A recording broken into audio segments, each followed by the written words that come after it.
besoin justement de très petites et moyennes entreprises, comme celle de l'artisanat. Donc aujourd'hui, vous avez tous reçu un petit résumé sur le thème de notre rencontre. On va parler de l'inclusion financière. L'inclusion financière.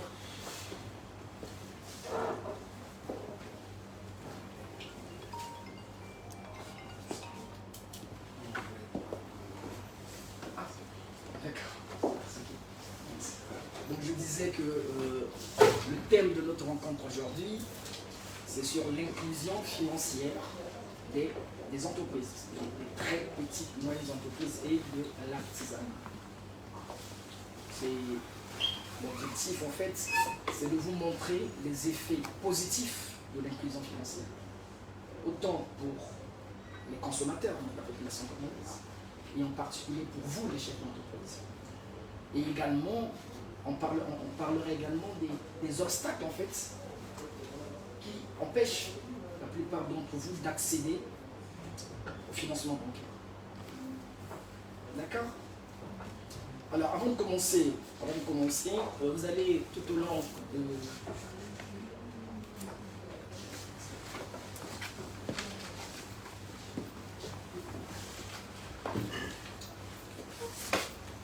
long de mon exposé, je vais avoir à utiliser, à employer des thèmes pour lesquels, si vous avez des questions à poser, on a un modérateur ici qui prendrait, vous avez soit les petits blocs-notes pour noter, parce que c'est vraiment un échange, ce n'est pas une formation, c'est un séminaire d'information. Et à travers ce séminaire, il y a des thèmes qui vont sortir et qui pourront faire l'objet des formations qu'on fera ici.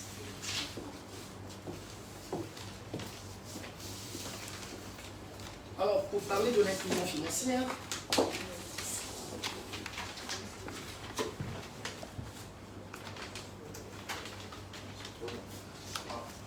j'ai pris une définition donnée par la Banque mondiale, mais il y a plusieurs institutions qui définissent ce que c'est l'inclusion financière. Donc, selon la Banque mondiale, l'inclusion financière est la possibilité pour les consommateurs, donc les individus, et les entreprises d'accéder à moindre coût à toute une gamme de produits et de services financiers utiles à leurs besoins.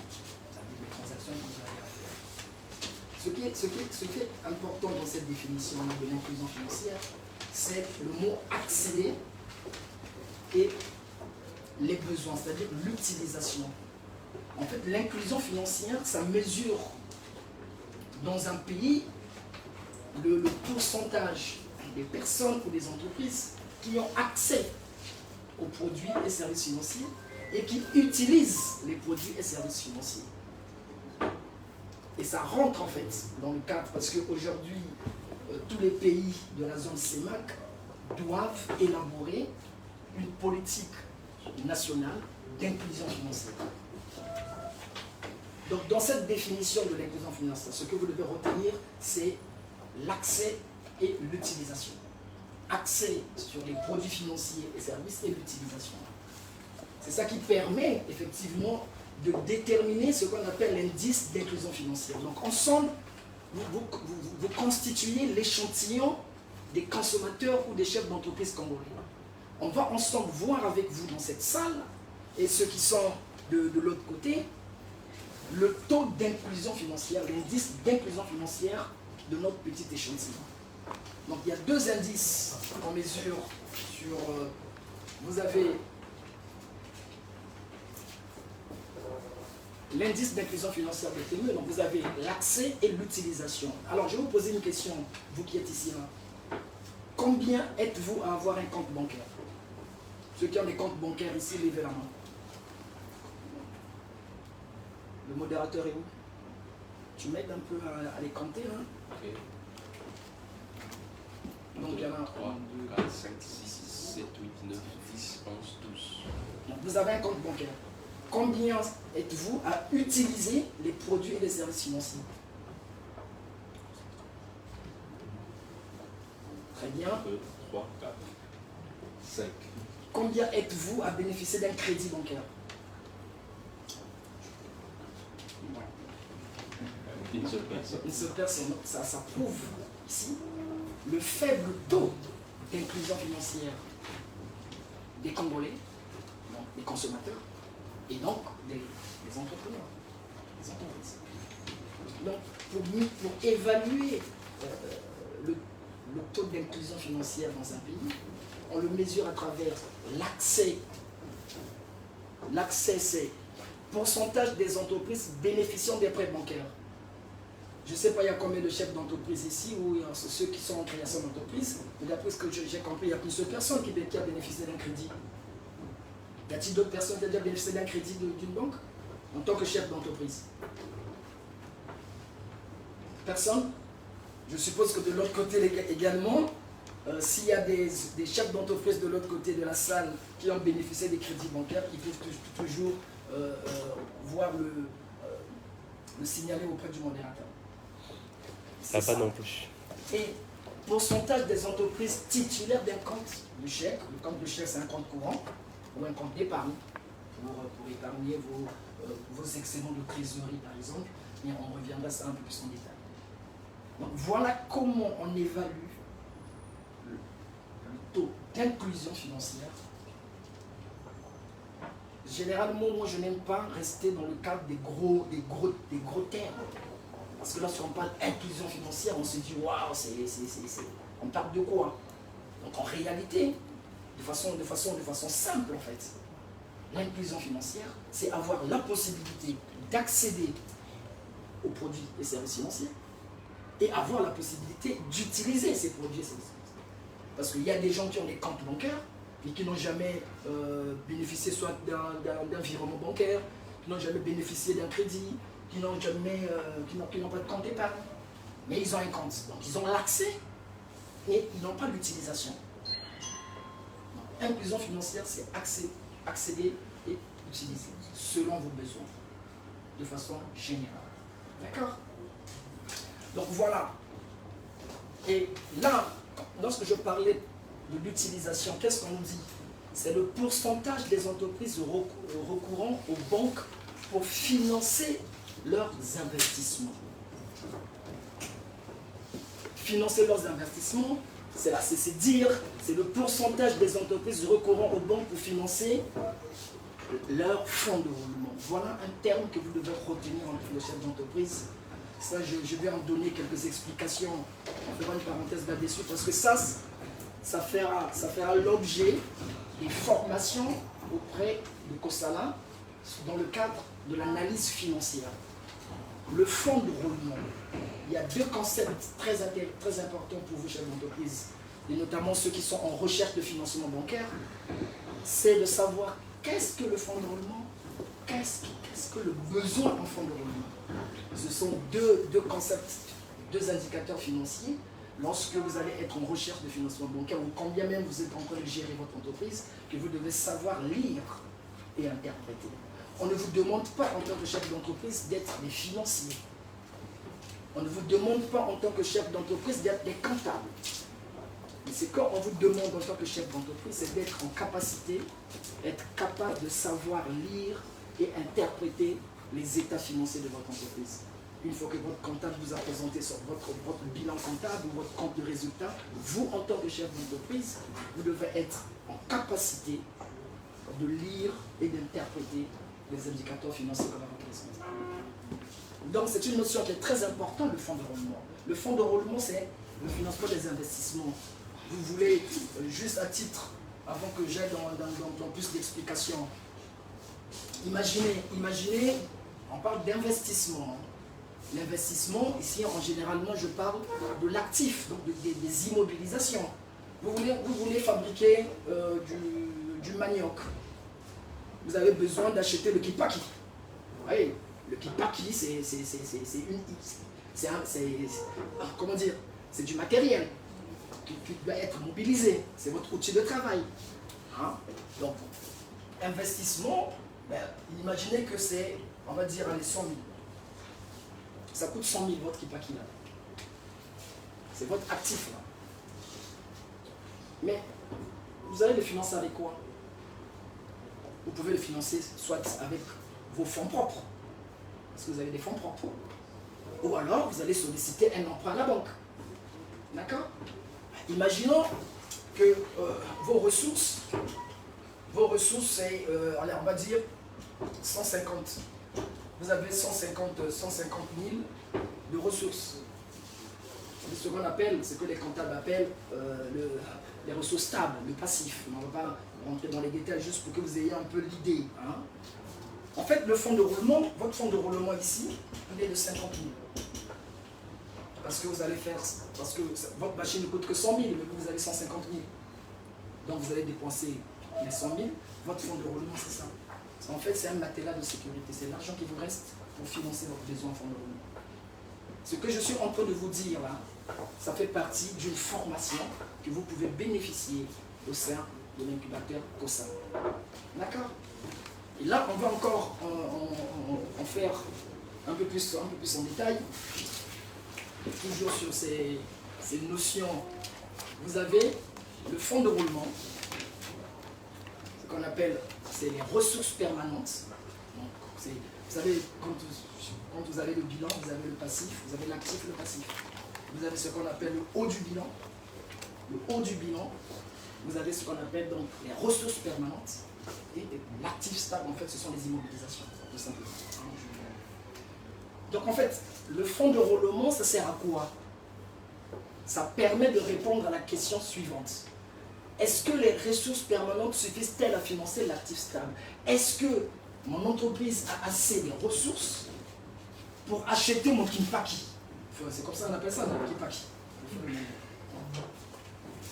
C'est ça mon actif stable. Les immobilisations. Est-ce que j'ai suffisamment de ressources? C'est ça qui en dit, par exemple, les ressources permanentes, il s'agit de ce qui appartient réellement à l'entreprise. C'est quoi? Ce sont les capitaux propres. Ce sont les réserves, les fonds propres, les capitaux propres qui vont être apportés par vos associés, si vous êtes en SARL, ou par vos actionnaires, si vous êtes en société anonyme. D'accord? Ça peut être aussi des emprunts contactés à la banque. Lorsque vous allez demander un crédit à la banque, un crédit d'investissement, on reviendra là-dessus pour voir la difficulté qui existe ici au Congo pour que vous puissiez accéder à ces crédits-là. L'emprunt que vous demandez à la banque, c'est ce qu'on appelle l'emprunt à moyen et long terme. C'est-à-dire les investissements, vous allez les financer avec des ressources de long terme. Vous n'allez pas acheter votre petit paquet en allant demander un découvert à la banque. Puisque le découvert, c'est un crédit à court terme. Le découvert, il finance la trésorerie. Donc, un chef d'entreprise qui va aller prendre l'argent de sa caisse pour acheter son Kipaki, il commet là une erreur de gestion. Parce que votre Kipaki, là, c'est un actif immobilisé. Et l'actif immobilisé doit être financé par des ressources permanentes stables. Pour respecter la notion de l'équilibre financier. D'accord? C'est juste une parenthèse que je vous fais là pour que vous ayez plus ou moins. Donc, votre fonds de roulement, ça peut être positif. Une entreprise qui a un fonds de roulement positif, ça veut dire quoi? Ça veut dire, c'est celui-là.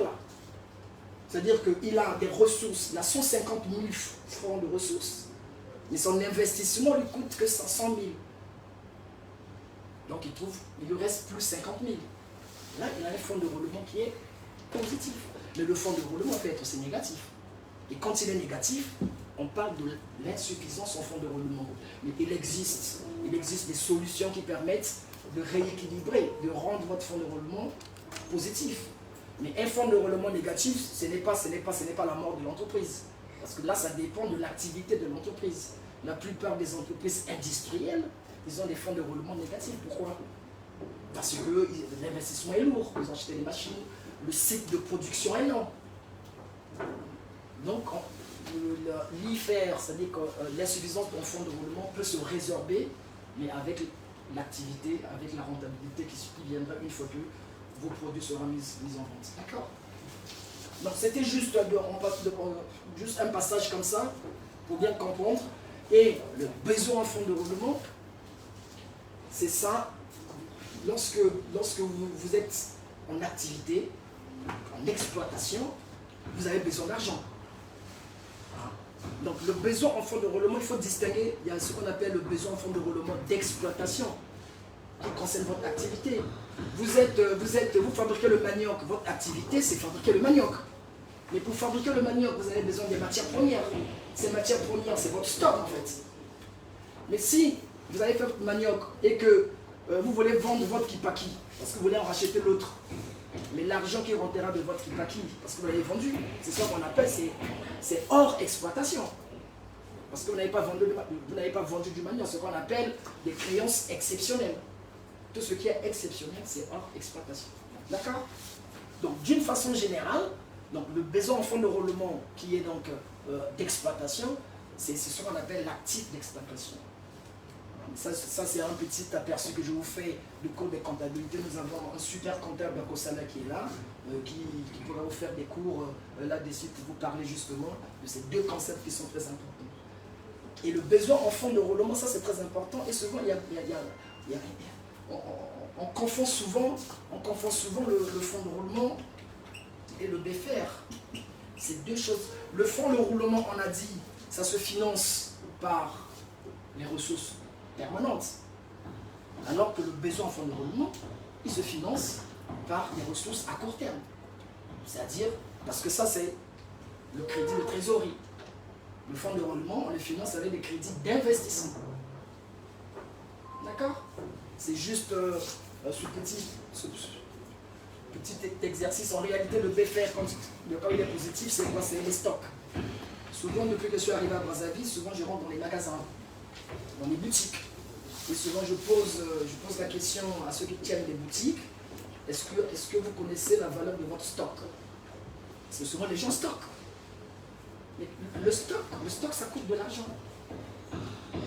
Le but d'une entreprise commerciale, ce n'est pas de stocker, c'est de vendre. Donc, il faut qu'il y ait une rotation de vos stocks. Et vous devrez évaluer ce stock parce que ce stock vous coûte cher. Prenons l'exemple d'un fabricant un menuisier. Un menuisier, par exemple, qui a un stock de tables. Mais ces tables, avant de les stocker, il a fallu d'abord les fabriquer. Et pour les fabriquer, il a fallu acheter du bois, payer les salariés, payer les loyers, payer l'électricité. Donc en réalité, les stocks, tant qu'ils ne sont pas vendus, tant que vous n'avez pas encore vendu vos tables, ça représente un besoin pour l'entreprise. Un besoin. Et un besoin se satisfait dans la vie courante. Mais pour une entreprise, un besoin se finance. Comment vous allez faire pour payer vos charges? Comment vous allez faire pour payer votre matière première? C'est ça. Donc, le BFR là, c'est donc au niveau des stocks, mais au niveau des créances. Vous allez remarquer, prenez le bilan comptable de n'importe quelle entreprise, si vous voyez la ligne créance, ça veut dire que l'entreprise a vendu, mais il n'a pas encore recouvré son argent. Ça veut dire que vous avez de l'argent dehors, que vous n'avez pas encore recouvré. C'est là où on dit qu'il faut bien maîtriser le poste client. Et tant que vous n'avez pas recouvré votre client, ça veut dire que vous avez un besoin d'argent. Donc le but d'une entreprise, ce n'est pas simplement de fabriquer, ce n'est pas simplement de vendre, mais c'est surtout d'encaisser. Évitez de faire des crédits, si possible. Si vous voulez avoir des liquidités, il faut encaisser tout de suite. Parce qu'une entreprise qui fait dormir c'est de l'argent dehors, vous savez, un problème de trésorerie, c'est la faillite de l'entreprise. Donc, sachez produire, sachez vendre, mais sachez surtout encaisser. D'accord? Voilà un peu ce qu'un chef d'entreprise doit avoir en tête pour gérer son besoin en fonds de roulement. Et dans ce besoin en fonds de roulement, il y a également quelque chose qui est très intéressant, ce qu'on appelle les dettes fournisseurs. Ça, c'est quelque chose qu'il faudrait que nos États puissent faire un effort là-dessus. Ce qu'on appelle les délais de paiement. Aujourd'hui, vous voulez acheter des produits en Chine, ben, le fournisseur chinois va vous demander de payer quand? Parce qu'il n'y a pas de délai de paiement. Alors que les délais de paiement constituent une ressource pour l'entreprise. Regardez cet exemple. Imaginons que la personne, le fabricant de meubles, il va acheter du bois chez un fournisseur. Le fournisseur lui donne un délai de paiement, disons, de 30 jours, de 90 jours. En Europe, c'est plus ou moins ça, 90 jours de délai de paiement, c'est la loi. Donc pendant les 90 jours, l'argent qui leur est servi à payer tout au comptant, mais c'est une ressource. C'est ça, la trésorerie. Donc les délais de paiement, aussi bien que vous pouvez accorder à vos clients et les délais de paiement que vos fournisseurs peuvent vous accorder, ça vous permet de gérer votre trésorerie. Ça vous permet de maîtriser votre besoin en fonds de roulement. Raison pour laquelle, dans ces négociations-là, il faut avoir des délais fournisseurs plus longs et les délais clients plus courts. Vous voyez? Et ce besoin de fonds de roulement peut être négatif, mais ça, je ne vais pas insister là-dessus. Je reviens quand même là pour terminer avec mon histoire là. Le besoin en fonds de roulement peut être négatif, hein, ce qu'on appelle les ressources en fonds de roulement. C'est-à-dire lorsque le BFR est négatif, ce qu'on appelle les ressources en fonds de roulement. Et ça, c'est généralement les supermarchés par exemple. Ils n'ont pas de besoin en fonds de roulement. Parce que vous, quand vous partez à Casino, vous payez tout de suite. Une entreprise qui encaisse tout de suite, il n'a pas à financer son besoin en fonds de roulement. Il a plutôt des ressources. Pourquoi? Parce que vous, clients, vous payez tout de suite. Alors que lui, ses marchandises, quand il achète, il a peut-être des délais fournisseurs. Donc, entre-temps, lui, il a cet argent. Une sorte d'excédent de trésorerie. Et qu'est-ce qu'il va faire avec cet argent-là? Il va les placer en banque. Ce qu'on appelle, par exemple, dans les DAT, les dépôts à terme, pour avoir des produits financiers qui devraient compenser les charges financières pour avoir un résultat financier positif. Donc, voilà un peu les éléments. Tout à l'heure, lorsqu'on parlait de l'inclusion financière, lorsqu'on parlait de l'utilisation des produits et services bancaires, il y a cet élément-là qui est donc le financement de votre fonds de roulement, c'est-à-dire le financement de vos investissements. D'où on parlait du terme de fonds de roulement, et j'ai introduit le besoin en fonds de roulement pour essayer de comprendre un peu l'équilibre qui existe entre les deux. D'accord? Maintenant, revenons plutôt à notre histoire. Tout à l'heure, tout le monde a retenu ce que c'est l'inclusion financière. Pourquoi on parle d'inclusion financière alors? Parce que l'inclusion financière a des effets positifs sur la croissance et l'emploi. C'est-à-dire que si dans notre pays, tout le monde est plus ou moins inclus, que ce soit les consommateurs, que ce soit les entreprises. Et comment? Parce qu'aujourd'hui, souvent, on a tendance à dire que c'est l'État qui doit tout faire. Dans cette histoire d'inclusion financière, le rôle de l'État est primordial. Le rôle de l'État, comme l'a dit le gouvernement congolais, c'est d'élaborer finalement une stratégie nationale d'inclusion financière. Le rôle de vous, chef d'entreprise, c'est quoi votre rôle? Mais c'est de permettre à ce que vos employés puissent accéder aux produits et services financiers. Comment? Souvent, quand je passe dans quelques restaurants, quelques hôtels, ou quelques lieux où j'ai ici au pays, j'ai toujours tendance à poser la question suivante. Vous êtes payé comment? Aux gens qui travaillent, vous êtes payé comment? La plupart du temps, on dit on est payé à la main. Mais si vous payez vos employés à la main, c'est que vous ne renforcez pas l'inclusion financière. Imaginez, vous êtes chef d'entreprise.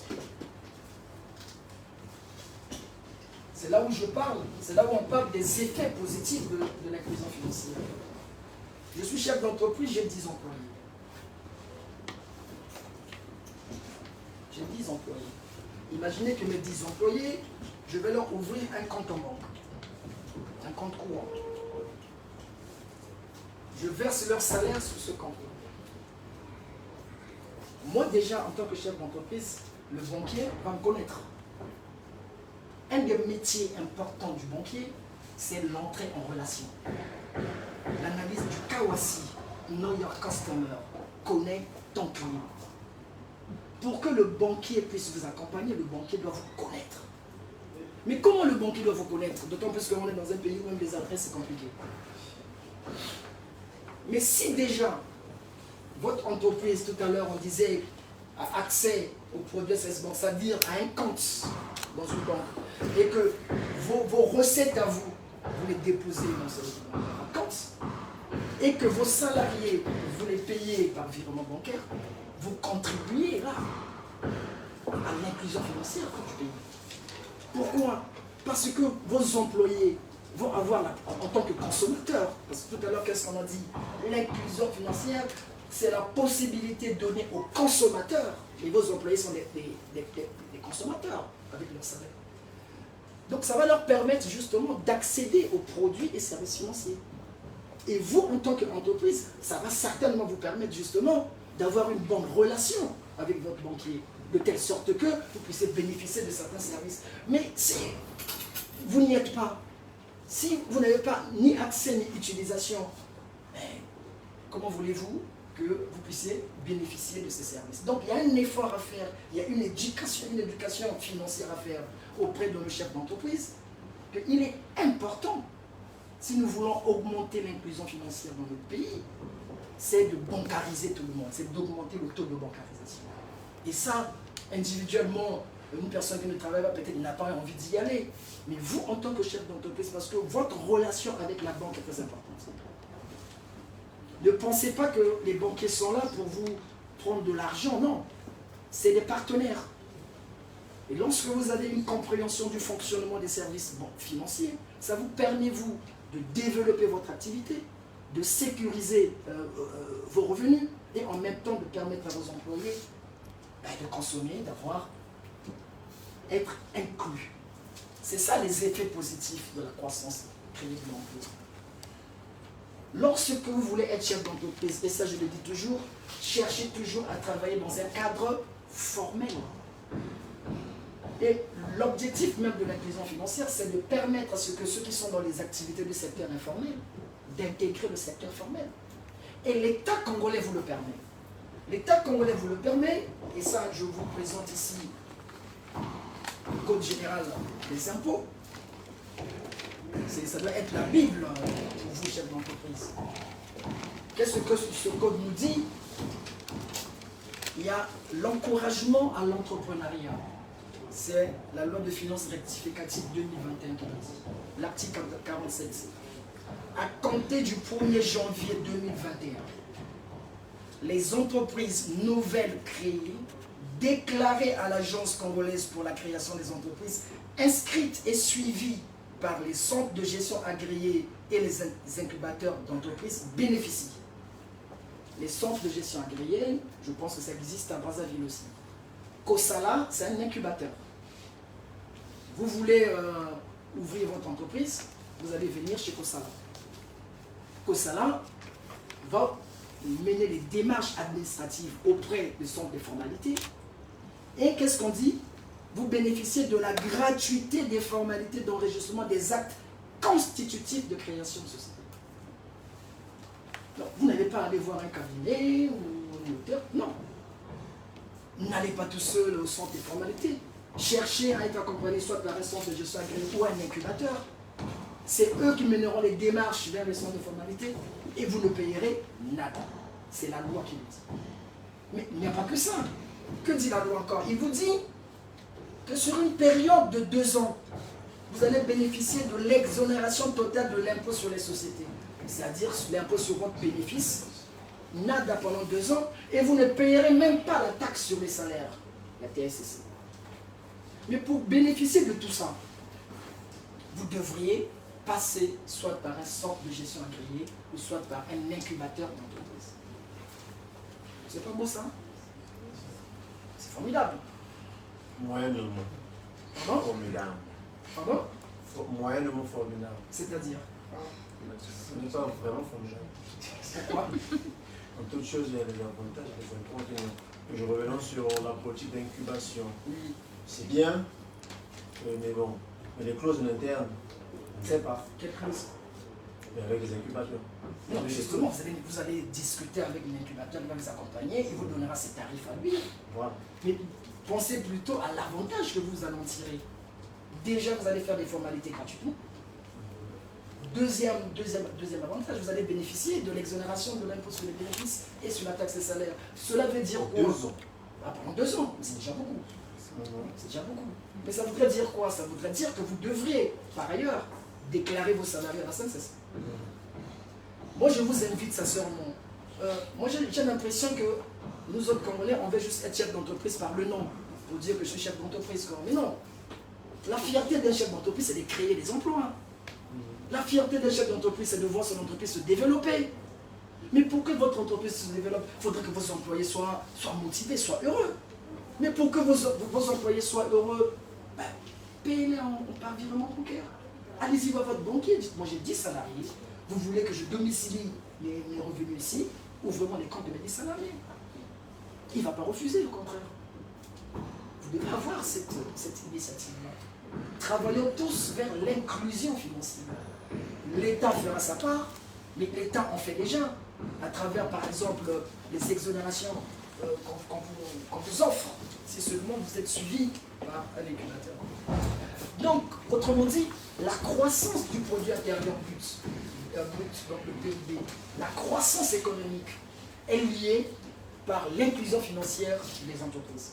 C'est-à-dire, il faudra élever l'indice d'inclusion financière qu'on a vu tout à l'heure, c'est-à-dire l'accès et l'utilisation des produits et services financiers.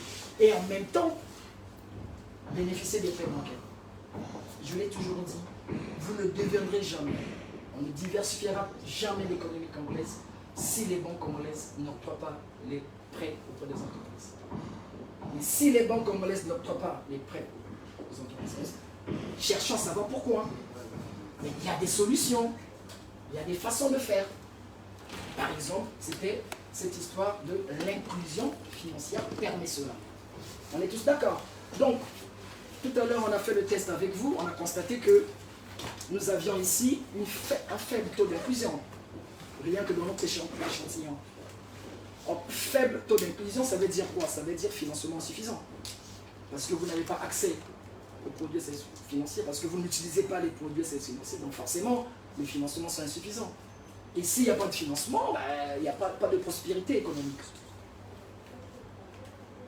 Donc, voilà, jusqu'ici, l'idée déjà que vous devriez avoir en tant que chef d'entreprise. Pensez inclusion financière. Mais l'inclusion financière de mon entreprise, est-ce que mon entreprise a accès à des produits et des services financiers? Est-ce que les employés ont accès? Comment faire pour que les employés y soient, mais en les ouvrant les comptes bancaires? Ok? Alors, il existe des obstacles à l'inclusion financière au Congo. Tout à l'heure, on verra, vous allez me dire que le crédit est cher au Congo, le coût fixe pour utiliser les produits et services financiers, ça coûte cher. Donc, le coût fixe élevé de l'accès aux services financiers est dû à plusieurs facteurs. Moi, j'ai souvent entendu même parler, quand vous demandez à des Congolais, ils vont vous dire « Ah non, mais les banques congolaises n'offrent pas de crédit. » Ou alors, les banques congolaises, ils ont des surliquidités, ils ont beaucoup d'argent, mais ils n'offrent pas les crédits. Donc, les taux sont chers. Mais dans toute chose, il y a toujours une explication. Dans toute chose, il faut toujours chercher l'explication. Ici, il y a deux facteurs. Ce qu'on appelle l'asymétrie d'information, et je vais revenir sur ces termes-là, et la faiblesse des compétences financières des chefs d'entreprise.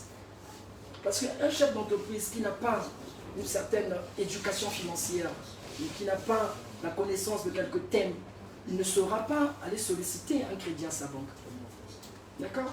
Raison pour laquelle avoir une formation financière, c'est très important. Alors, une des causes principales, ici au Congo, c'est l'asymétrie d'information. Et l'asymétrie d'information, ça conduit ce qu'on appelle au renoncement du crédit, c'est-à-dire que les banques congolaises vont choisir plutôt les grandes entreprises. Et vous allez voir tout à l'heure dans l'exemple que je vais vous présenter, qui sont les clients finalement des banques congolaises. Mais pour vous, chef d'entreprise, l'asymétrie d'information, ça signifie quoi? La plupart des gens qui sont dans le secteur informel. Si vous êtes dans le secteur informel, c'est que vous ne produisez pas des états financiers, vous ne tenez pas la comptabilité. Donc difficile d'aller solliciter un service ou un prêt à la banque. Donc l'asymétrie d'information, ça veut dire que la banque ne vous connaît pas. C'est-à-dire que la banque manque d'informations. Et pour réduire cette asymétrie d'information, il revient de produire l'information financière. Et notamment, la première source d'information financière pour l'entreprise, c'est la comptabilité. Donc, tenir une comptabilité. Nous sommes dans un système OADA, où les systèmes comptables, vous avez, selon la taille ou selon votre chiffre d'affaires, à tenir soit une comptabilité de trésorerie, simple comptabilité, soit une comptabilité un peu simplifiée ou normale. C'est-à-dire en ayant le bilan, le compte de résultats et tous les annexes qui vont avec. tenez une comptabilité. Et si vous ne pouvez pas le faire, COSALA peut vous accompagner à le faire. C'est très important parce que c'est ça qui va vous permettre à ce que la banque vous suive. Si la banque n'a pas ça, il ne peut pas vous suivre. Donc c'est ça le problème de l'asymétrie dans le flux d'information. Donc atténuer ces obstacles. Si on arrive à atténuer tous ces obstacles, notamment l'asymétrie, réduire l'asymétrie d'information en produisant plus d'informations, en travaillant dans le secteur formel, et en ayant par ailleurs une certaine éducation financière, donc participer à des formations en analyse financière, en financement bancaire, ça va vous permettre justement de réduire cette asymétrie et donc d'atténuer les obstacles à l'accès au financement bancaire. On est bien d'accord?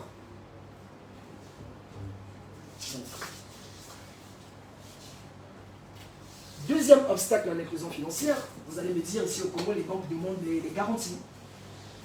Souvent, on vous demande, à l'époque, on parlait de titres fonciers pour tout et tout. Donc c'est vrai que les garanties, c'est ce qu'on appelle les sûretés réelles. Donc les garanties, une personne qui n'a pas de garantie, ben, il ne peut pas bénéficier d'un financement. Mais il se trouve que le gouvernement congolais a trouvé une solution. Enfin, une des solutions.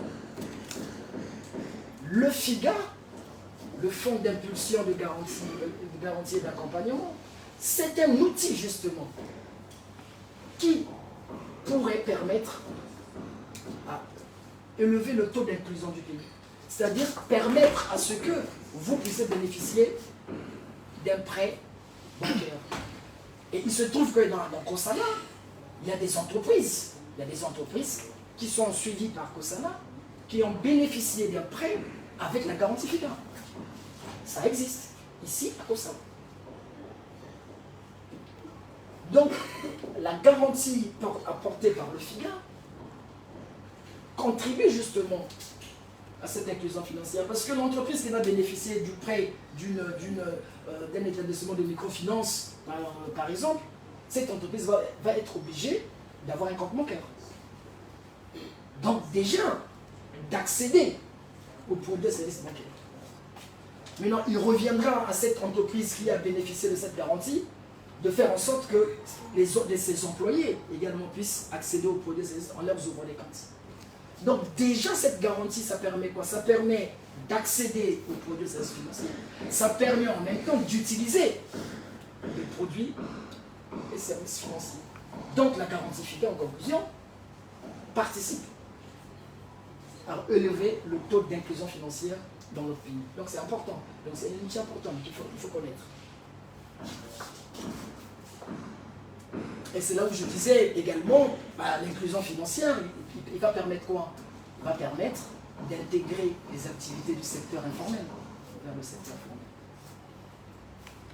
C'est vrai que nous sommes dans un environnement où le secteur informel domine pour X raisons, parfois par méconnaissance, parfois par peur d'être trop taxé. Mais lorsque vous tenez une comptabilité, lorsque vous êtes suivi, votre comptable va faire en sorte que vous payez moins d'impôts.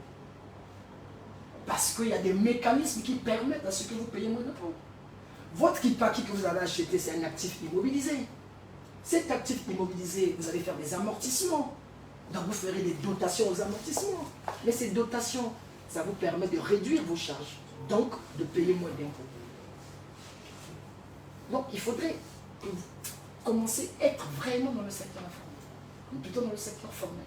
C'est ça qui va permettre à ce que vous grandissez, que vous vous développez. N'ayez pas peur de payer des impôts, quoi, parce que tout se gère en réalité. C'est du gagnant-gagnant.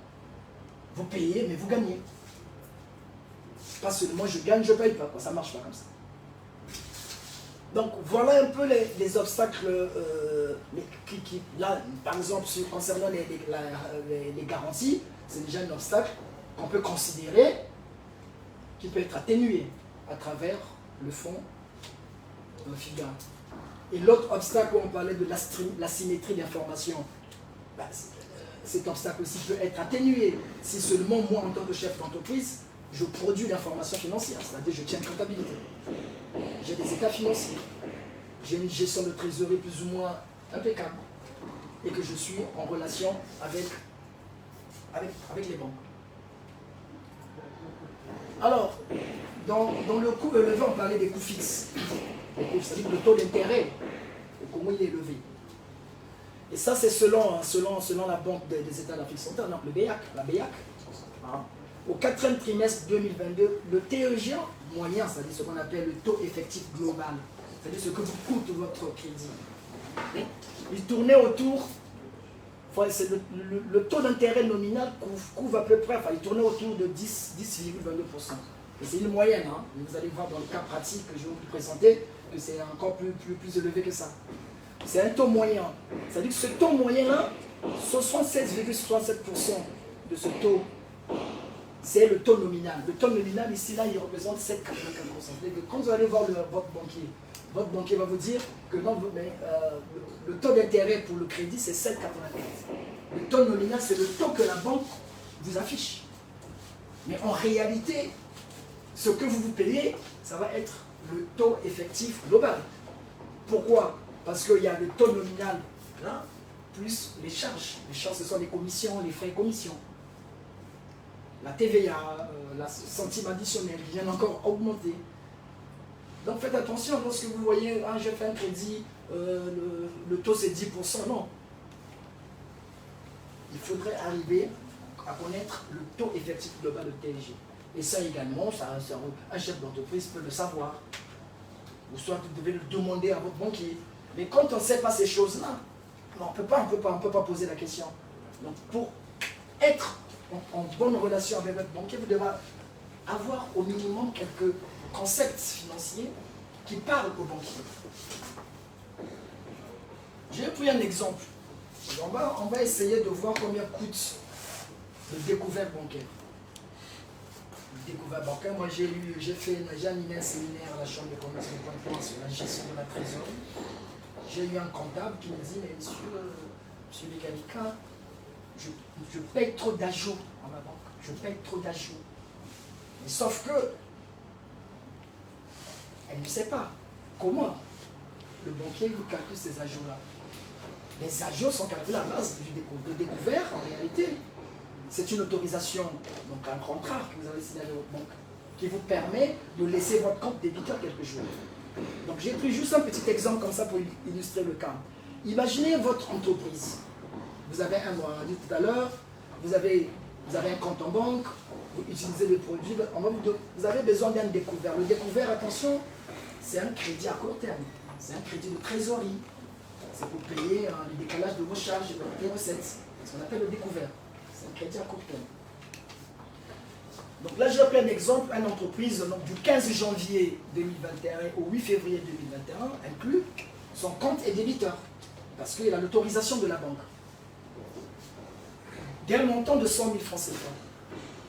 Un chef d'entreprise, vous qui êtes chef d'entreprise ou futur chef d'entreprise, lorsque vous allez ouvrir un compte en banque, demandez à votre banquier de vous remettre les conditions générales de banque. C'est dans les conditions générales de banque que vous avez la tarification de la banque. Y a-t-il déjà quelqu'un là qui a déjà vu les conditions générales de sa banque? Ceux qui ont des comptes en banque. Voilà. Ça, c'est les conditions générales de banque. Ici, on vous dit, le taux d'intérêt, il est de 13%. Parce que le TBB, ce qu'on appelle le TBB, c'est les taux de base bancaire. Ça varie selon les banques, hein. 8%, 10%, ils ajoutent des variables. Donc là, vous avez un taux d'intérêt à 13%, c'est le taux nominal. C'est pas ça qui va vous coûter votre crédit, mais c'est ça que la banque vous affiche dans votre découvert. D'accord? Vous avez ce qu'on appelle la commission du plus fort découvert. C'est ça qui va vous coûter très cher. Il est à 0,111% par mois. Ça veut dire quoi? Et un chef d'entreprise qui sait gérer sa trésorerie, il va réduire ses ajouts. Pourquoi?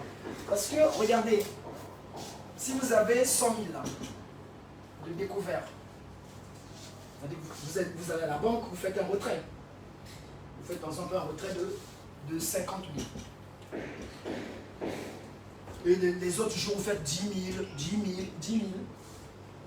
La banque va vous facturer la commission du plus fort découvert, c'est-à-dire le montant le plus fort que vous avez utilisé.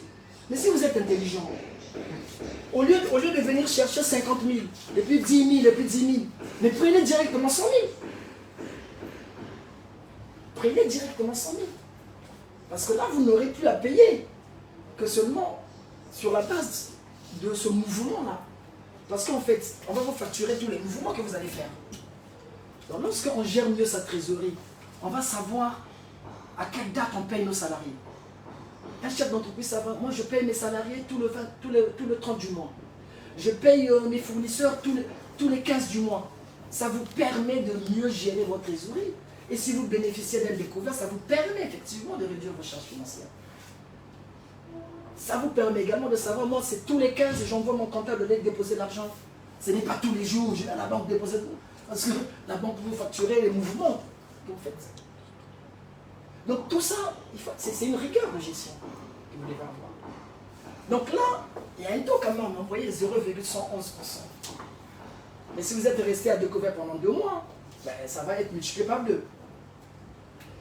Et vous avez également, ben, la banque va vous prendre les frais de dossier. À partir de 100 000 francs, ben, il va vous prendre 0,05%. Mais on vous dit par ailleurs, et ça c'est écrit dans les conditions générales de banque, que ces commissions et frais sont assujettis à la TVA. Donc vous payez 18% plus la centime additionnelle de 5%. Moi, sincèrement, moi je suis contre ça.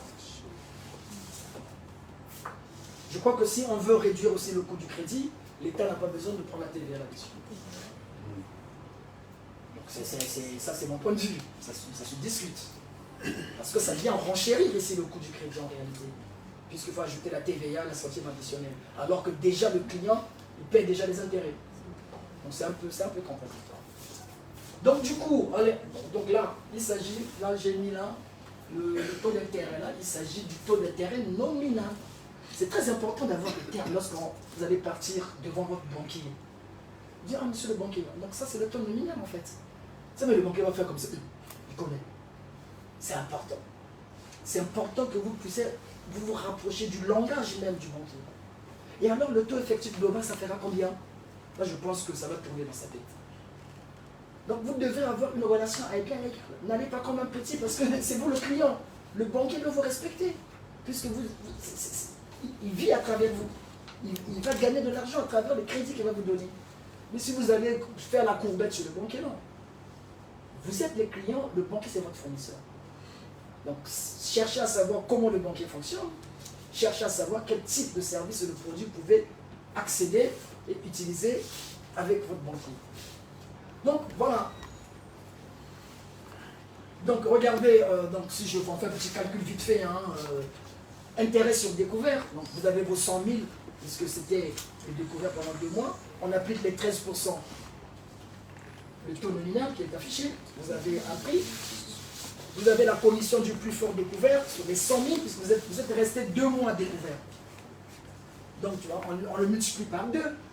Mais si vous étiez intelligent, peut-être que vous aurez pu simplement vous arranger d'être seulement 1 mois découvert. Mais imaginez l'entreprise qui ne maîtrise pas ça, il va rester 4 mois, 5 mois découvert. Et ça sera multiplié par 5. Vous voyez l'intérêt de savoir un peu ce mécanisme, comment le banquier calcule vos ajouts. Ça vous permet, vous, de bien gérer justement votre autorisation de découvert. Et puis les frais de dossier, ils appliquent. Donc le coût total du découvert hors taxe, là, il représente ça, 1175, mais sauf que là, il faut appliquer la TVA à 18%. Il y a 49, et sur les 49, parce que la centime additionnelle de 5% va l'appliquer sur la TVA. Et le coût total, donc votre découvert, va vous coûter 1226. C'est-à-dire que vous allez payer, vous allez rembourser les 100 000. Mais les 100 000 de votre découvert, le plus. Ça m'a pris ça. Imaginez que c'était 1 million. Donc, la gestion même d'un chef d'entreprise, dans la gestion de sa trésorerie, il doit tout faire pour réduire ses charges financières. Donc, de gérer sa trésorerie au quotidien. Et là aussi, des formations existent à cause de là qui peuvent vous faire des formations sur la gestion de la trésorerie. Des formations, tout à l'heure on a vu sur l'analyse financière, le fonds de roulement de besoin, ce qu'on appelle l'équilibre financier. Des formations, c'est des petites formations comme ça, mais ça vous permet justement d'avoir des compétences. Parce que la compétence, ce n'est pas le diplôme. La compétence, lorsque vous allez être en capacité, quelqu'un qui sait, un chef d'entreprise qui sait lire et interpréter un bilan comptable, le fait de savoir lire et interpréter un bilan comptable, c'est une compétence. Mais le fait d'avoir un master en analyse financière, c'est pas une compétence. Donc vous, en tant que chef d'entreprise, si vous allez être en capacité de savoir lire et interpréter un bilan comptable, vous serez même beaucoup plus compétent que celui qui est un docteur en doctorat. Vous voyez? Donc, restez dans l'opérationnalité de l'activité que vous êtes en train de mener. Donc voilà un peu, c'était juste un exemple. Hein. Donc, là, j'ai cherché à vous calculer finalement le taux réel de votre découvert. Tout à l'heure, on a dit quoi? Le banquier vous a affiché 13%. Mais en réalité, votre crédit, ça va vous coûter 17,65%. Le taux que vous avez payé, c'est ça. Donc le chef d'entreprise pense que son taux d'intérêt est de 13%. Or, en réalité, le taux réel de son découvert sur 25 jours pendant 2 mois est de 17,65. Pourquoi? Parce que, il a laissé son compte à découvert pendant 25, c'est ça, hein, sur 25 jours, donc pendant 2 mois. Donc si vous gérez bien votre trésorerie, vous allez éviter de laisser votre compte à découvert pendant longtemps. Tout ça, ça fait partie de la gestion de la trésorerie. Donc, il faudrait toujours, parce que là on revient encore là, sur l'inclusion financière, mais pour parler d'inclusion financière, il faudrait bien connaître le secteur bancaire du pays. Ça c'est la source de la BIAC. Je vous invite également pour savoir un peu si est-ce que les banques congolaises octroient des crédits. Tous les ans, la Banque des États d'Afrique centrale publie un rapport sur l'évolution des taux d'intérêt, c'est ce qu'on appelle les taux débiteurs, de tous les pays de la zone CEDAC. Et à l'intérieur, vous allez voir le nombre de crédits que les banques congolaises octroient, qui sont les bénéficiaires de ces crédits, et quelle est la nature de ces crédits. Parce que ce qui est plus important finalement, et ce qui pose problème au Congo, c'est l'offre de crédit des banques congolaises. Ce qui pose problème dans le secteur bancaire congolais, c'est l'absence de concurrence. Donc si le secteur bancaire n'est pas concurrentiel, ça ne permet pas l'inclusion financière. Donc, il y a un problème de diversification même des offres de crédit des banques congolaises. C'est là où, qu'est-ce que la Banque centrale nous dit? Au 4e trimestre 2022, le marché du crédit au Congo a été dominé par les GFI, avec 26% des parts de marché. Et puis vous suivez de la Société Générale, 16%, du Crédit du Congo, 14%, et les Congo, 13%. Généralement, de trimestre à trimestre, ça change en fait. Hein. Mais il n'y a pas, au Congo, il n'y a pas une banque qui domine le marché. Moi, j'ai travaillé à la BNP, vous arrivez à Paris, en France, la BNP, c'est une des premières banques françaises. Alors, on connaît la BNP, on connaît la Société Générale, on connaît le Crédit. Il y a des banques, parce que la concurrence est là. Mais sur le marché financier congolais, les banques congolaises, il n'y a pas de concurrence. Et vous allez voir tout à l'heure que finalement, tous les offres de crédit sont quasiment les mêmes. Et les offres de crédit des banques congolaises ne permettent pas justement de développer les entreprises. Pourquoi? Vous allez le constater tout à l'heure, parce qu'ils financent que du court terme en fait. Donc, ceci montre, parce que l'offre de crédit, c'est là où je disais, l'offre de crédit des banques congolaises est essentiellement des crédits à court terme. Imaginons donc si je prends un exemple, hein. Imaginez que les banques congolaises, dans l'année, ils ont offert 10 crédits. Au total. Sur ces 10 crédits-là, vous avez 73%, c'est du court terme. Donc à peu près 27% c'est du long terme, 27% c'est du moyen long terme. Mais en réalité, vous avez là 73% c'est du court terme, suivi des crédits à moyen terme 21% et les crédits à long terme 6%. Tout à l'heure, qu'est-ce qu'on a dit? Que pour financer le fonds de roulement c'est les crédits à long terme. Ça prouve quoi? Ça prouve que les banques congolaises ne financent pas le haut du bilan ici au Congo. Les crédits à moyen terme, c'est 1 à 3 ans. Mais regardez ce taux-là, il est trop faible, 6%. Et pour augmenter ce taux-là, il faut favoriser l'inclusion financière. Pour augmenter ce taux-là, il faut augmenter l'indice d'inclusion financière. Il faudrait que vous, les entreprises, vous puissiez accéder aux produits financiers et utiliser ces services-là. Le problème, parce que le court terme, quand on dit des crédits à court terme, c'est des crédits de trésorerie. C'est-à-dire des crédits qui financent votre besoin en fonds de roulement. Et ce rapport-là nous apprend, il nous apprend que les grands bénéficiaires de ces crédits, qui sont pourtant les crédits à court terme, ce sont les grandes entreprises. Les grandes entreprises, 73, quasiment 74%. Les banques congolaises ont accordé 8221 nouveaux crédits au 4e trimestre 2022. Sur ces 8221 crédits, pour un total de 210 milliards de francs CFA, les grandes entreprises ont bénéficié de 74% de ces crédits. Je vais vous en expliquer un peu pourquoi. Les particuliers, il vient en deuxième, c'est les particuliers. Le monsieur Lacroix, certainement, il a bénéficié d'un crédit de sa banque. Les particuliers, à peu près 15%. Les PME, 7%. Les autres personnes morales, autres les PME et les grandes entreprises, 4%, à peu près 5%. Moi, je place les très petites, moyennes entreprises dans cette catégorie-là. 5%. Et les PME, vous voyez, 7%. Donc, quand les Congolais disent que les banques congolaises n'octroient pas de crédit, c'est pas tellement faux, c'est pas tellement faux. Mais en réalité, les banques congolaises octroient les crédits. Mais ils octroient ces crédits à qui? Aux grandes entreprises. Mais quelle est la nature de ces crédits? C'est du court terme. Pourquoi? Je vais prendre un exemple. Je prends une grande entreprise comme Total. Total, il a des ressources permanentes énormes. Mais Total a besoin. Total, quand il vend son pétrole, il le vend en devises étrangères. Total a des employés congolais. Ces employés congolais, il faut les payer en CFA. Mais Total a besoin de CFA. Qu'est-ce que Total va faire? Il va aller voir la banque congolaise. Il va lui demander un découvert.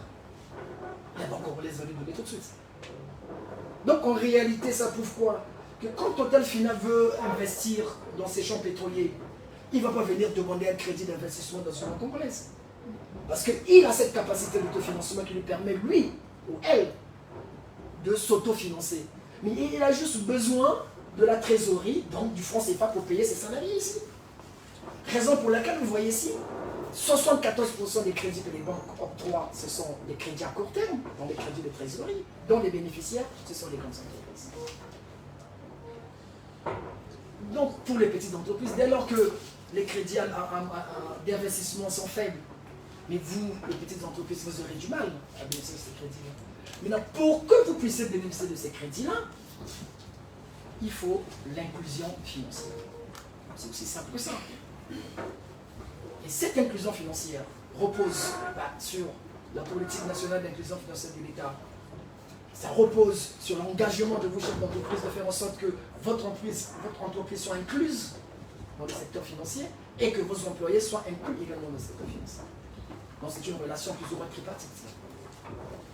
Donc, tout se justifie.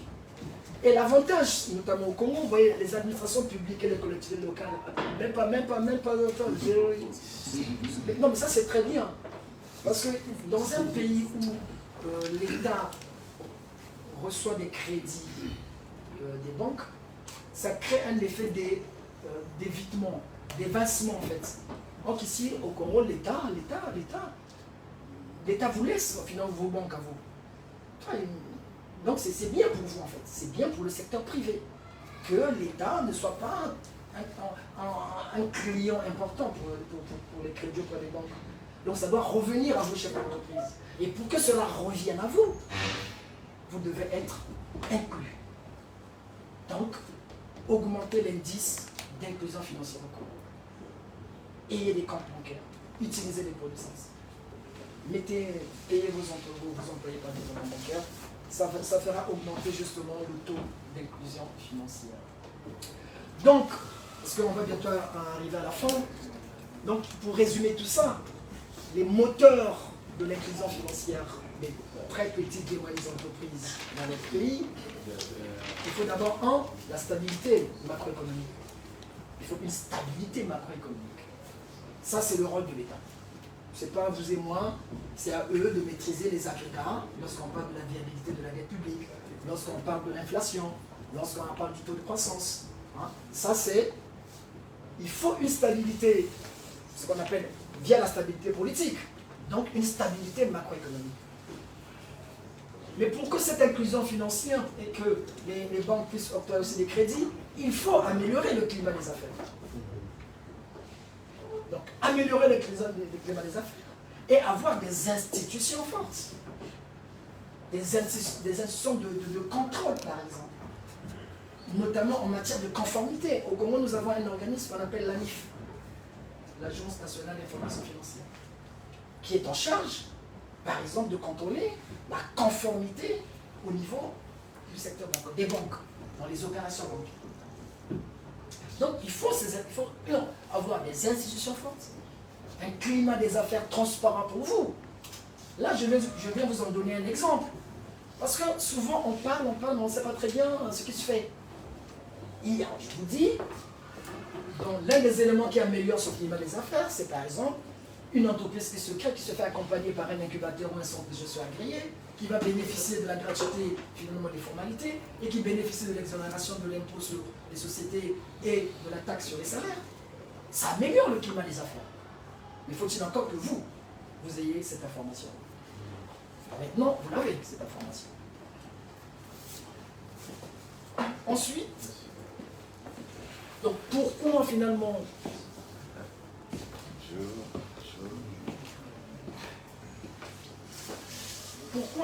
mettre l'accent sur l'inclusion financière? On regarde tout ce que nous venons de voir.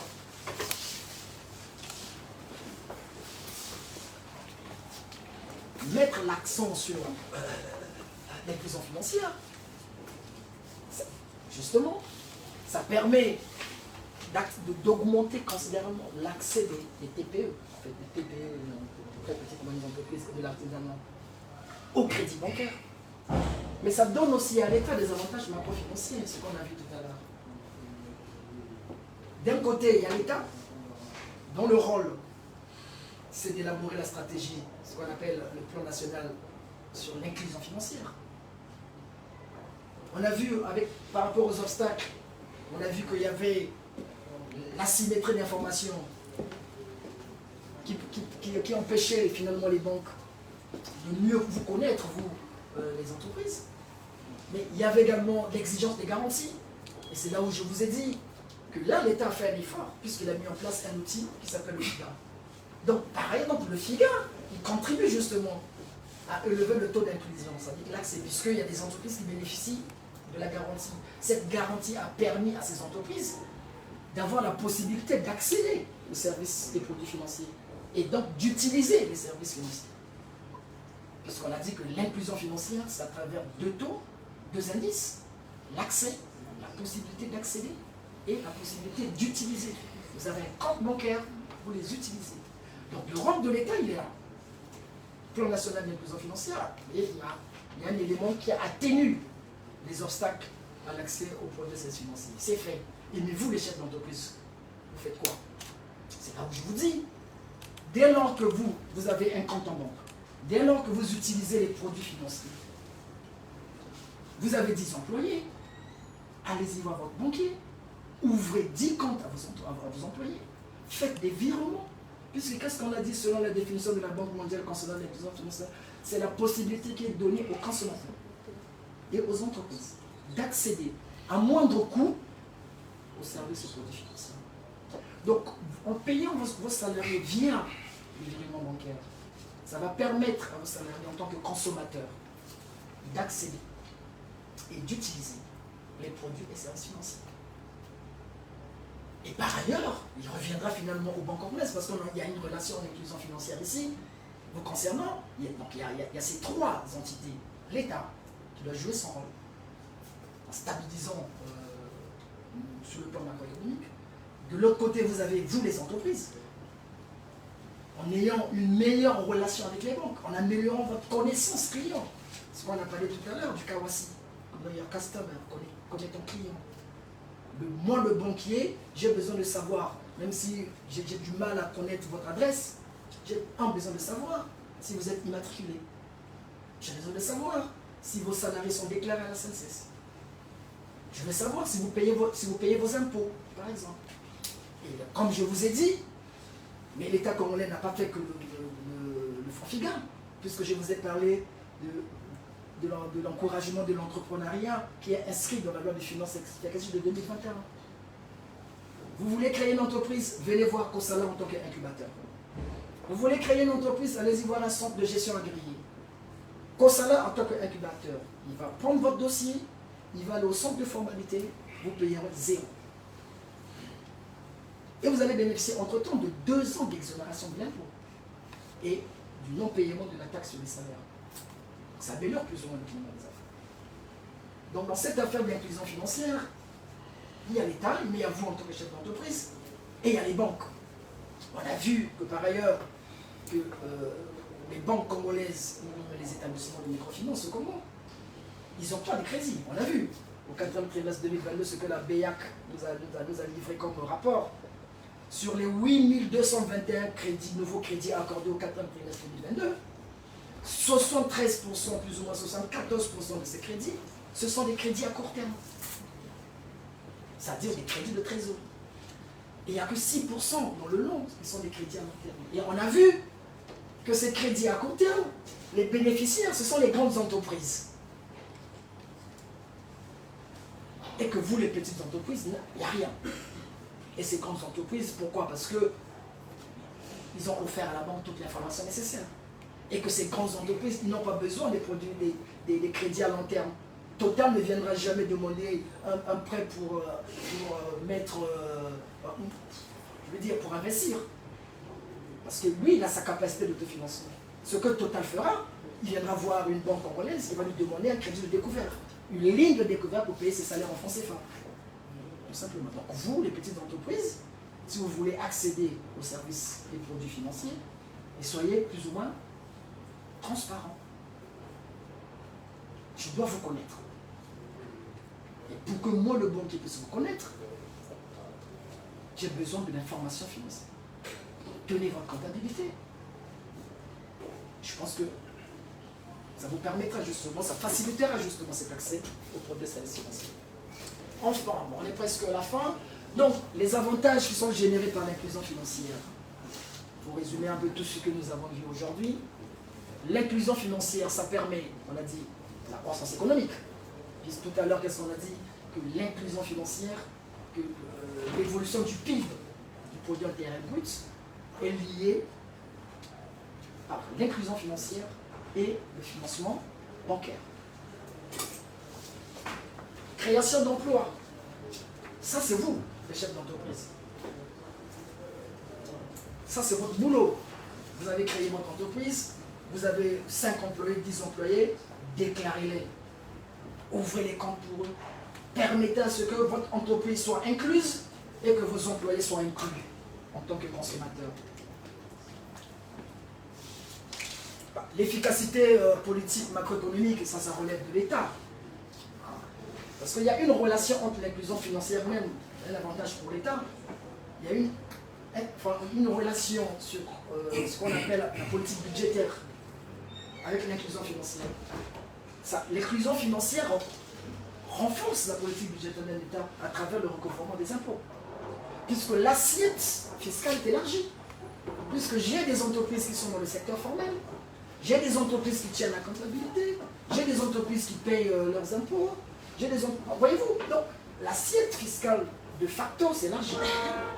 Dès lors qu'on a favorisé l'inclusion financière aussi bien des populations que des entreprises. Et ça permet également la stabilité financière. Donc, voyez donc l'importance de l'inclusion financière qui aujourd'hui est en train de gagner plus ou moins tous les pays de la zone CEMAC. Il nous revient, nous, entrepreneurs, justement, de s'en approprier et de faire notre part de travail. Voilà, donc, et ça pour terminer, c'est les stratégies, normalement, les stratégies des pouvoirs publics pour renforcer l'inclusion financière. C'est toute une liste, c'est maintenir une stabilité macroéconomique.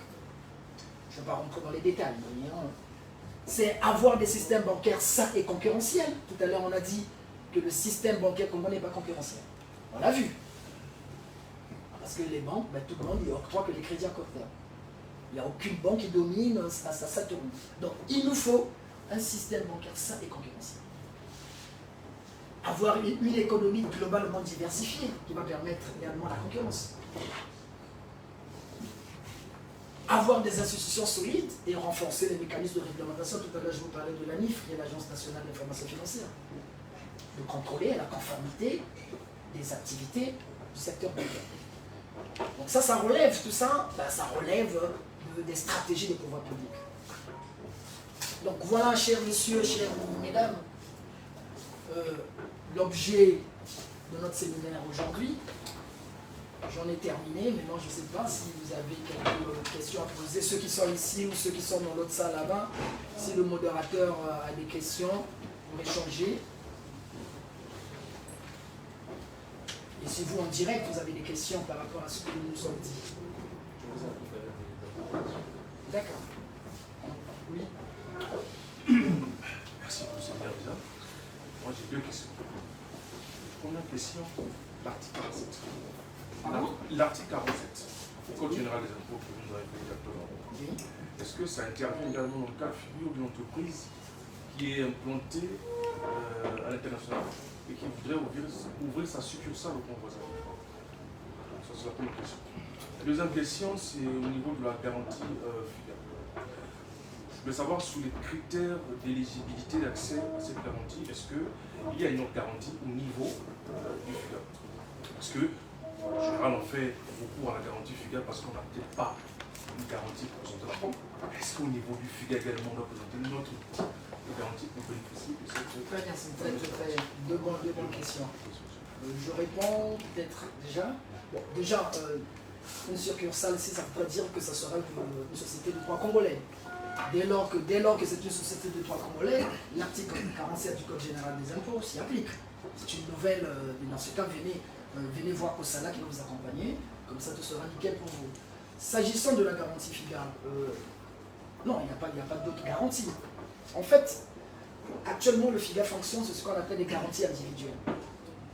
La garantie individuelle, vous avez d'un côté le garant direct, le bénéficiaire de la garantie directe, c'est l'établissement de microfinance, puisque actuellement, FIGA travaille avec les établissements de microfinance. Et le bénéficiaire indirect, c'est vous l'entreprise. Donc nous sommes trois en fait. C'est une relation à trois personnes. Donc c'est le FIGA qui va vous choisir, et notamment le FIGA travaille avec les prestataires. Kosala, c'est un prestataire du FIGA. Kosala a sélectionné les entreprises, a sélectionné, a analysé leurs dossiers et a présenté à FIGA. Et FIGA a validé. Actuellement, je pense qu'on a 3 entreprises qui ont bénéficié de la garantie FIGA, de la garantie individuelle. Il s'agit de quoi en réalité? C'est-à-dire, vous avez besoin de financer votre investissement, on monte votre dossier, et l'établissement financier vous octroie le prêt. Vous donnez un prêt bancaire pour acheter votre investissement. Et c'est à vous de rembourser ce prêt autour de l'établissement. D'accord? Voilà actuellement comment ça fonctionne. Donc c'est quelque chose qui existe. Donc n'allez pas directement voir FIGA, mais plutôt passer par ses partenaires techniques qui travaillent avec FIGA, notamment Kosala. Il va vous monter un dossier et il va soumettre ça à FIGA. Ça, c'est la garantie individuelle qui existe pour l'instant. Une autre question? Satisfait? Une autre question? Toujours au niveau de la question de monsieur au moment de FIGA, est-ce que les taux, en fait, est-ce qu'on peut avoir une idée sur les taux? Est-ce que les taux sont les mêmes en ce qui concerne ceux qui sont de début et ceux qui ont déjà commencé en fait? Oui, justement, parce que je n'ai pas fini sa question. Si vous voulez avoir des informations sur les critères d'éligibilité, il existe un site internet finalement. Oui. Vous allez sur Google, tapez FIGA, vous allez tomber sur le site internet de FIGA, vous allez voir les produits que FIGA propose. Vous allez voir les conditions d'éligibilité, les critères. Parce que vous devez remplir un certain nombre de critères. Et une fois que vous avez tous ces éléments-là, les documents exigés, vous venez par exemple voir Kosala et Kosala vous montre le dossier.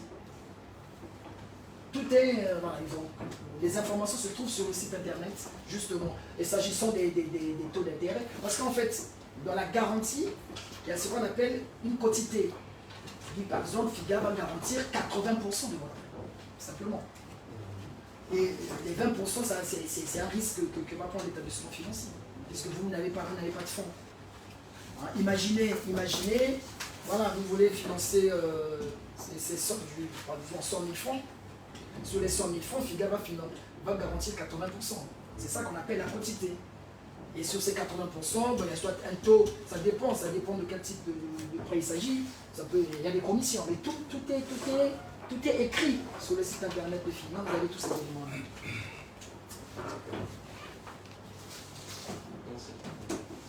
Il n'y en a plus?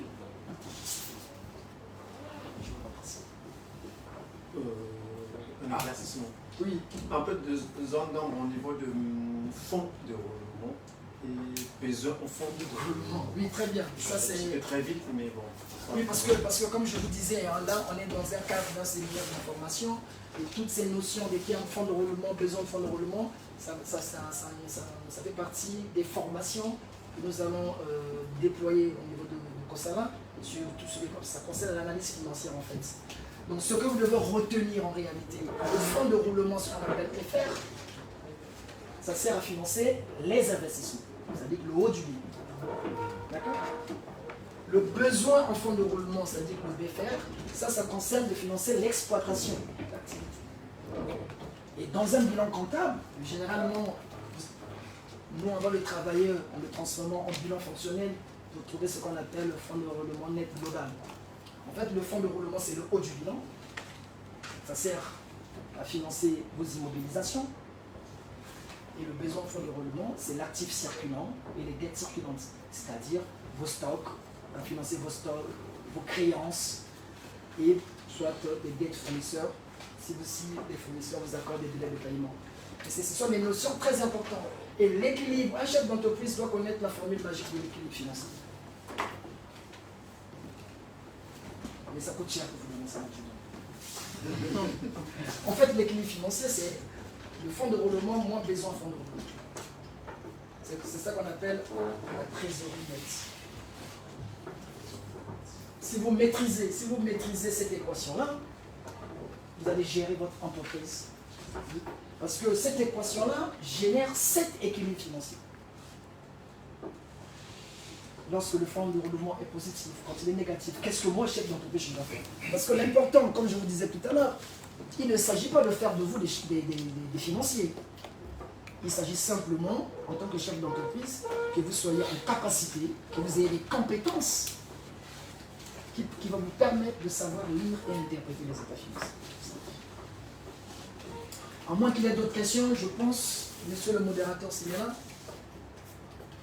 je pense que j'en ai terminé. Merci beaucoup, monsieur Verlaine Richard PKVK. On peut applaudir pour lui, s'il vous plaît.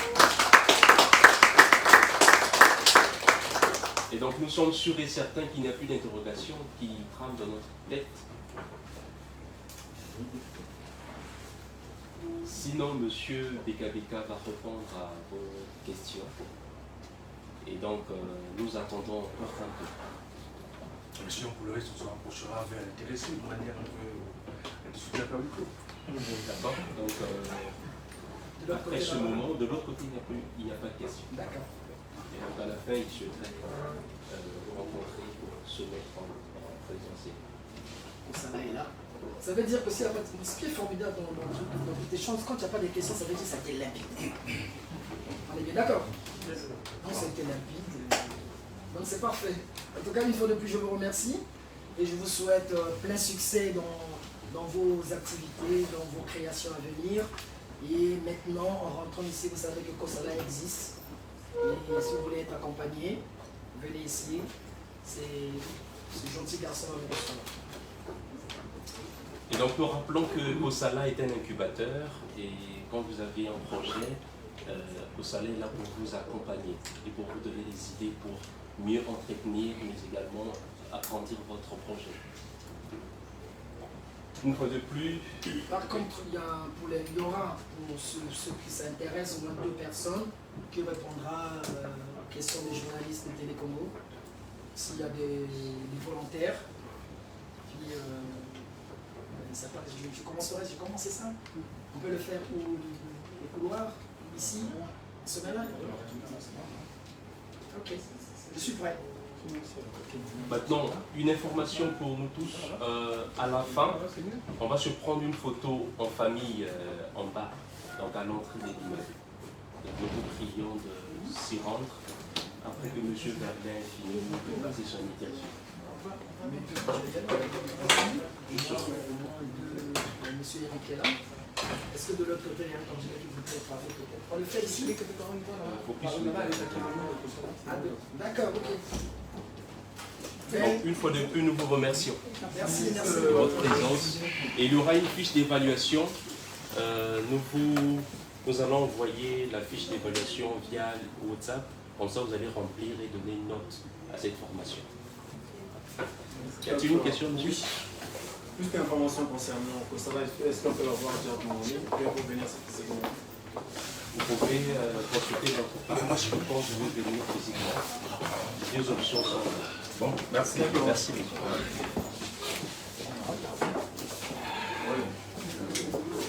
À l'entrée.